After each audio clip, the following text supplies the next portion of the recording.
आयकर रिटर्न दाखिल करने के लिए महत्वपूर्ण दस्तावेजों की सूची। नंबर 1, फॉर्म 16 वेतन से कटौती किया गया कर।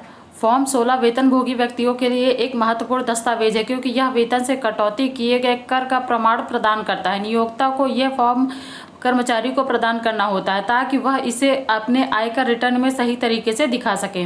Number 2, form 16A, 16B, 16C, 16D। इसके अलावा करदाता को अन्य आय के स्रोतों से संबंधित TDS प्रमाण पत्र भी इकट्ठा करने की आवश्यकता हो सकती है। उदाहरण के लिए फॉर्म 16A निश्चित जमा ब्याज, जीवन बीमा, कमीशन और लॉटरी आय पर कटौती किए गए कर का प्रमाण है। नंबर 3, पूंजीगत लाभ विवरण। यदि आपने किसी वित्तीय संपत्ति जैसे कि शेयर या म्यूचुअल फंड बेचे हैं तो आपको आयकर रिटर्न में उस पर पूंजीगत लाभ की रिपोर्ट करना आवश्यक है। इसके लिए आपको अपने स्टॉक ब्रोकर या म्यूचुअल फंड हाउस से पूंजीगत लाभ का विवरण प्राप्त करना चाहिए। नंबर 4, वार्षिक सूचना विवरण AIS और फॉर्म 26AS। करदाता को आयकर ई-फाइलिंग पोर्टल से AIS करदाता सूचना सारांश TIS और फॉर्म 26AS डाउनलोड करना चाहिए। ये दस्तावेज आयकर रिटर्न दाखिल करने की प्रक्रिया को सरल बनाते हैं और सही जानकारी सुनिश्चित करने में मदद करते हैं।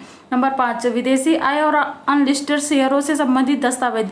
यदि आपने विदेशी कंपनियों के शेयरों में निवेश किया है तो उन्हें भी रिटर्न में रिपोर्ट करना आवश्यक है। इसके अलावा अनलिस्टेड इक्विटी शेयरों में निवेश के लिए ITR 2 फॉर्म का उपयोग करना होगा। नंबर 6, ब्याज प्रमाण पत्र और बैंक विवरण। आपको विभिन्न बैंकों, डाकघरों और अन्य संस्थाओं से ब्याज प्रमाण पत्र इकट्ठा करने चाहिए।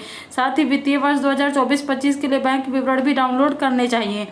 नंबर 7, कर बचत, निवेशों और खर्चों का प्रमाण। यदि आपने पुराने कर व्यवस्था का विकल्प चुना है तो आपको कर बचत, निवेशों और संबंधित खर्चों का प्रमाण इकट्ठा करना होगा। नंबर 8, पैन, आधार और बैंक खाता विवरण। पैन, आधार और बैंक खाता विवरण को तैयार रखना चाहिए। इनका उपयोग आयकर ई-फाइलिंग पोर्टल, पंजीकरण और लॉगिन के लिए किया जाता है। इन दस्तावेजों को समय पर और सही तरीके से इकट्ठा करना आयकर रिटर्न दाखिल करने की प्रक्रिया को सरल और परेशानी मुक्त बनाता है। सरकार ने वित्तीय वर्ष 2024-25, आयकर वर्ष 2025-26 के लिए आयकर रिटर्न दाखिल करने की अंतिम तिथि को 31 जुलाई 2025 से बढ़ाकर 15 सितंबर 2025 कर दिया है। यह बढ़ी हुई तिथि उन करदाताओं के लिए जिनके खाते ऑडिट नहीं होते, जैसे कि वेतनभोगी और पेंशनभोगी व्यक्ति। अन्य करदाताओं के लिए आयकर रिटर्न दाखिल करने की तिथि पहले की तरह ही रहेगी।